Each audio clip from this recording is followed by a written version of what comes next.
အားလုံးပဲမင်္ဂလာပါရှင်ကျမနာမည်ကတော့ဒေါ်တီရီအောင်ပါကျမကတော့2008ခုနှစ်မှာရန်ကုန်သူနာပြုတက္ကသိုလ်မှာသူနာပြုသိပ္ပံဘွဲ့ကိုရရှိခဲ့ပါတယ်အဲဒီနောက်မှာတော့ဝီတိုရီယာဆေးရုံကြီးနဲ့ရန်ကုန်နောက်ပိုင်းဆေးရုံကြီးမှာတာဝန်ထမ်းဆောင်ခဲ့ပါတယ်ရှင်ယခုလက်ရှိ Noveland Technical Services Company Limited မှာ Area Manager အဖြစ်နဲ့တာဝန်ထမ်းဆောင်နေပါတယ်ရှင်ဆရာမဒီနေ့ပြောပြပေးမယ့်ခေါင်းစဉ်ကတော့စာမျက်နှာ89မှာရှိတဲ့ helping a patient to change clothes ပေါ့နော်အဝတ်အစားလဲဝတ်ဆင်ပေးရမှာကူညီပေးခြင်းပဲဖြစ်ပါတယ်ဆိုတော့အဲ့မှာကြည့်မယ်ဆိုလို့ရှိရင်ပထမခေါင်းစဉ်က procedure ပေါ့နော်အဝတ်အစားလဲပြီးတော့မယ်ဆိုလို့ရှိရင်ဘာတွေလုပ်ပေးမလဲပေါ့နံပါတ်1ကအရင်ဆုံးဆရာမကလက်ဆေးပါမယ်နံပါတ်2ကလိုအပ်သောအရာတွေကိုစုဆောင်းပါမယ်လိုအပ်တဲ့အရာတွေကဘာတွေလဲဆိုလို့ရှိရင်စောင်အပားနဲ့အဝတ်အစားအသစ်ပေါ့နော်ဒီနှမျိုးလိုအပ်ပါတယ်နံပါတ်3ကမိမိလှုပ်ဆောင်ရမည့်အရာအားရှင်းလင်းပြောပြပါပေါ့နော်ဆိုတော့ဆီယာမကကိုလူနာကိုဘာလုပ်ပေးမလဲဆိုတာကိုလူနာကိုတည်တည်ချာချာရှင်းပြပေးပါအဝတ်စားတစ်လဲပေးမယ်ဆိုတဲ့အကြောင်းလေးကိုတည်တည်ချာချာရှင်းပြပေးပါအဝတ်စားတစ်လဲပေးမှာဖြစ်တဲ့အတွက်လူနာလုံခြုံမှုရှိစေရန်အတွက်ကာယံမှာပေါ့နော်ဆိုတော့လိုက်ကာယံကမကလို့ရှိရင်အခန်းတကားလေးပိတ်ထားပေးတာမျိုးလုပ်ပေးရပါမယ်နံပါတ်4ကကဒင်အားမိမိခန္ဓာကိုယ်အနေထားနဲ့လူနာအဆင်ပြေစေရန်လိုအပ်သည့်အနေထားမြင့်တင်ပြီးကဒင်ရဲ့ဘိညာအားလောချပါပေါ့နော်ဆိုတော့လူနာကိုဆရာမတို့ကအဝတ်စားလဲပေးတော့မယ်ဆိုလို့ရှိရင်မိမိအနေထားပေါ့နော်အရန်ကြီးကိုကဘေးနာနေလှုပ်ပေးမယ်အကူတူနာပြူကကုန်းကြီးမလှုပ်ရအောင်ပေါ့နော်လူနာလည်းအဆင်ပြေစေမယ်အနေထားထိမြင့်တင်မယ်မြင့်တင်ပြီးသွားလို့ရှိရင်ကဒင်၄ဘက်စလုံးကိုဆရာမတို့ကကဒင်ရဲ့ဘိန်းတွေကို lock တွေချထားပေးရပါမယ်ဆိုတော့လှုပ်ဆောင်ချက်တွေစပြီးတော့လှုပ်ဆောင်တော့မယ်အဆင့်1ပေါ့နော်အရင်ဆုံးဘာလုပ်မလဲဆိုလို့ရှိရင်အဝတ်အစားတွေကိုလဲရမှာကူညီပေးဖို့ဆိုလို့ရှိရင်အရင်ဆုံးအဝတ်အစားအဟောင်းတွေကိုအရင်ချွတ်မှရမယ်ပေါ့နော်အဝတ်အစားအဟောင်းများချွတ်ရန်ကူညီပေးခြင်းနံပါတ်5မှာကဒင်ကောင်းရင်အမြင့်အားလူနာအဆင်ပြေနိုင်သည့်အထိအတက်နိုင်ဆုံးနှိမ်ထားပေးရမယ်။ကဒင်ခေါင်းရင်းကိုလူနာအဆင်ပြေနိုင်တဲ့အထိတက်နိုင်ဆုံးနှိမ်ထားပေးမယ်။6ကလူနာနှွေးထွေးမှုရှိစေရန်နဲ့လုံခြုံမှုရှိစေရန်စောင့်ပါဖြစ်အပေါ်ရန်အုပ်ထားပေးရမယ်။အရင်ဆုံးလူနာကိုကဒင်ကိုအတက်နိုင်ဆုံးနှိမ်ထားမယ်။လူနာနှွေးထွေးရှိစေဖို့အတွက်ကိုလုံခြုံမှုရှိစေတဲ့အတွက်ကိုစောင့်ပါလေးနဲ့အရင်ဆုံးအုပ်ထားပေးမယ်။စာမျက်နှာ60ကိုတွားရအောင်။နံပါတ်9လူနာ၏အဝတ်ဟောင်းများချွတ်ပေးရန်ကူညီရမယ်ဘယ်လိုလုပ်မလဲစပြီးတော့အဝတ်စားချွတ်တော်မယ်ဆိုလို့ရှိရင်အရင်ဆုံးကျယ်သီးတွေဇစ်တွေကိုဥစွာဖြုတ်မယ်ဆိုတော့ကိုယ်တိုင်အဝတ်စားချွတ်တဲ့အတိုင်းပဲကိုယ်တိုင်အဝတ်စားချွတ်ရင်ဘာရင်လုပ်မလဲကျယ်သီးတွေဇစ်တွေကိုအရင်ဆုံးဖြုတ်မယ်ပေါ့နော်ဖြုတ်ပြီးသွားပြီဆိုလို့ရှိရင်လူနာကြောတဲ့ပခုံးနေရအားခေါင်းအုပ်မှအနှဲငယ်ခွာရေးထိုင်ခဲပြီးလူနာအာတန်တီဘက်မှစ၍ချွတ်ရမယ်ဆိုတော့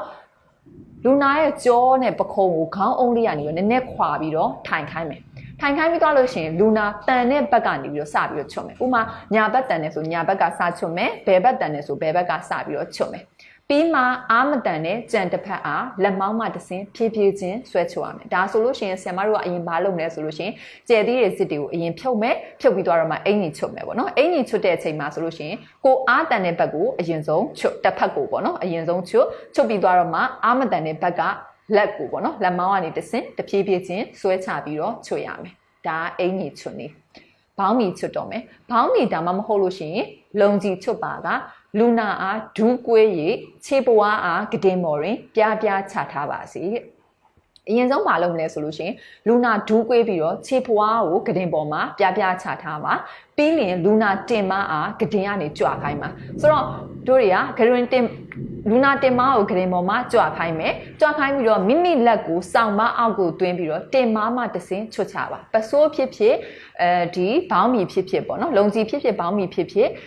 ်လူနာတင်မကိုကြွခိုင်းပြီးတော့အဲ့တင်မကိုစောင့်ကိုယ့်ရဲ့လက်ကိုစောင့်မအောက်ကိုတွင်းပြီးတော့တင်မကတစင်းဆွဲချွတ်ပါအကယ်၍လူနာတင်မမကြွနိုင်တဲ့လူနာပေါ့နော်မကြွနိုင်တဲ့လူနာဆိုလို့ရှိရင်တင်မကြွရင်မကူညီနိုင်ပါလူနာကိုဘေးဆောင်ပြီးတော့တစ်ဖက်ချင်းချွတ်၍ပလက်အနေထားပြန်ထားပေးရမည်ဒါဟာဘောင်းမီဒါမှမဟုတ်လို့ရှိရင်လုံကြီးချွတ်တာဆိုတော့ရှင်နှစ်ချက်ပေါ့နော်အပေါ်ဆက်ကကြတော့ဒါအင်ကြီးချွတ်တဲ့နည်းအောက်ချက်ကကြတော့ဘောင်းမီဒါမှမဟုတ်လို့ရှိရင်လုံကြီးချွတ်တဲ့နည်းပေါ့ဆိုတော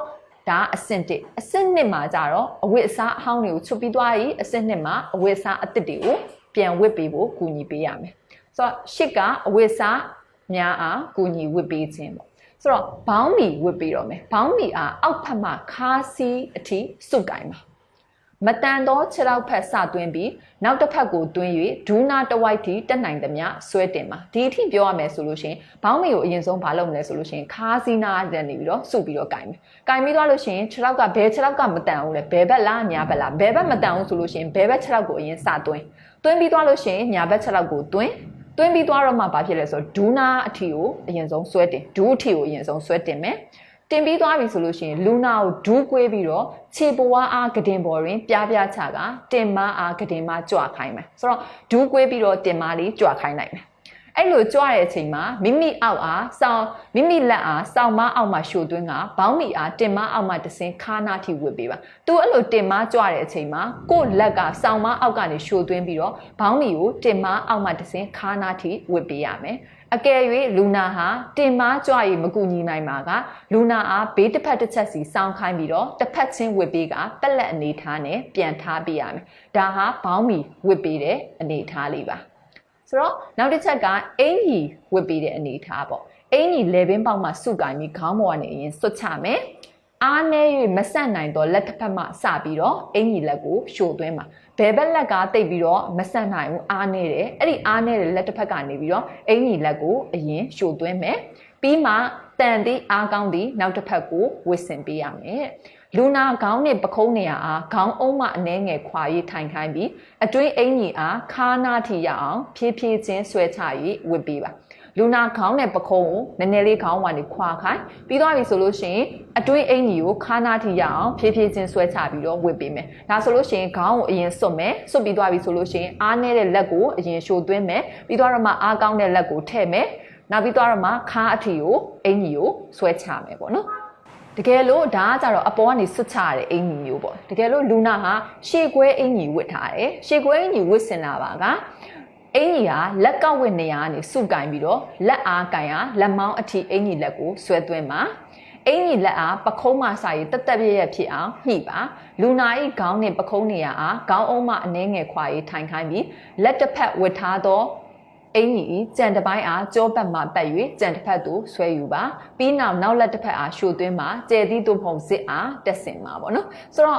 တကယ်လို့လူနာဟာရှေ့ကွဲအင်ကြီးဝစ်လာလို့ရှိရင်လက်ကဝစ်နေရာစုကင်ပြီးတော့လူနာရဲ့လက်အားကင်ပြီးတော့လက်မောင်းထိအင်ကြီးလက်ကိုဆွဲသွင်းအရင်ဆုံးတစ်ဖက်ကိုအရင်ဆုံးကင်ပြီးသွားလို့ရှိရင်လက်မောင်းထိဆွဲသွင်းမယ်ဆွဲသွင်းပြီးသွားပြီဆိုလို့ရှိရင်အင်ကြီးလက်ကိုပခုံးကနေပြီးတော့တက်ရဲပခုံးနဲ့ညှိပြီးတော့တက်ရဲဖြစ်အောင်ညှ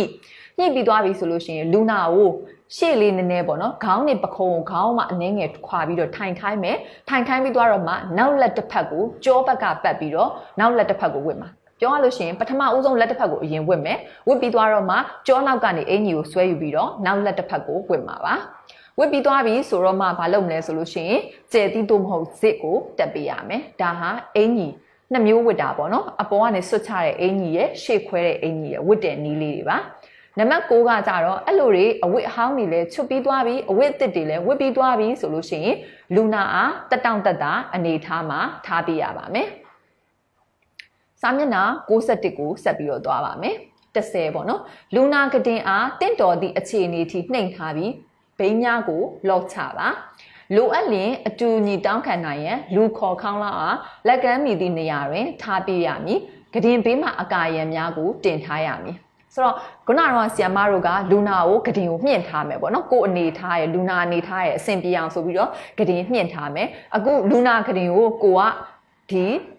ီအင်ကြီးတွေလဲတာတွေလုတ်ပြီးသွားပြီဆိုလို့ရှိရင်လူနာကတင်ကိုတင့်တော်တဲ့အခြေအနေထိနှိမ်ထားမယ်ပြီးတော့လို့ရှိရင်ဘိန်းလေးဘက်စလုံးကိုလည်း lock သေးသေးချာချထားမယ်ဆိုတော့လိုအပ်လို့ရှိရင်အကူညီတောင်းခံနိုင်ရတဲ့အတွက်လူခေါ်ခေါင်းလောင်းကိုလူနာရဲ့လက်လန်းမီသောနေရာမှာထားပြရမယ်သူ့ကိုလည်းပြောပြထားပြရမယ်ဒီမှာအရေးကြီးတောင်းရတစ်ခုခုရှိတယ်လိုအပ်တာတစ်ခုခုရှိတယ်ဆိုလို့ရှိရင်ဒီလူခေါ်ခေါင်းလောင်းလေးကိုနှိပ်လို့ရပါတယ်ဆိုတဲ့အကြောင်းကိုလည်းသူ့ကိုပြောထားပေးရမယ်ပြီးသွားပြီဆိုလို့ရှိရင်ခုနကတော့သူချထားတဲ့ကတင်ဘေးမှာအကာအရံ side rail လို့ခေါ်ပါတယ်အဲ့ဒါလေးတွေကိုနှစ်ဖက်စလုံးကိုပြန်ပြီးတော့တင်ထားပေးရပါမယ်နံပါတ်7ကမိမိလှုပ်ဆောင်ချက်ပြီးတည်အသုံးပြုပြီးတင်သက်တန့်ရှင်ဆိုတာထားပေးရမယ်ကိုအကုန်ဒီလိုမျိုးအဝတ်စားတွေလဲပြီးသွားပြီဆိုလို့ရှိရင်ကိုလှုပ်ထားတဲ့ဒီပတ်ဝန်းကျင်နေရာလေးကိုတေးတက်တန့်ရှိချင်းလေးထားပေးရမယ်နံပါတ်7 သူနာပြုလက်ဆေးပါပေါ့နော်သူနာပြုလက်ဆေးရမယ်73ကပြုတ်လို့မိအစီအစဉ်ကိုမှတ်တမ်းနဲ့ရေးမှတ်ပြီးလိုအပ်သည်များကိုအထက်သို့အကြောင်းကြားပါဆိုတော့အခုဘာလုပ်ထားလဲအဝတ်စားတွေလဲပေးထားတယ်ဘယ်အချိန်တုန်းကလဲပေးထားတာလဲဘလို့လွဲပေးထားတာလဲပေါ့နော်အဲ့ဒီဟာလေးတွေကိုမှတ်တမ်းမှာတည်တည်ဆာရေးမှတ်ပြီးတော့လိုအပ်တဲ့ဟာတွေကိုအထက်သို့အကြောင်းကြားပေးဖို့လိုအပ်ပါတယ်ဒါကကြတော့ဒီကောင်းစဉ်လေးကကြတော့လူနာအဝတ်အစားဝတ်ရရင်ကူညီပေးခြင်းပဲဖြစ်ပါတယ်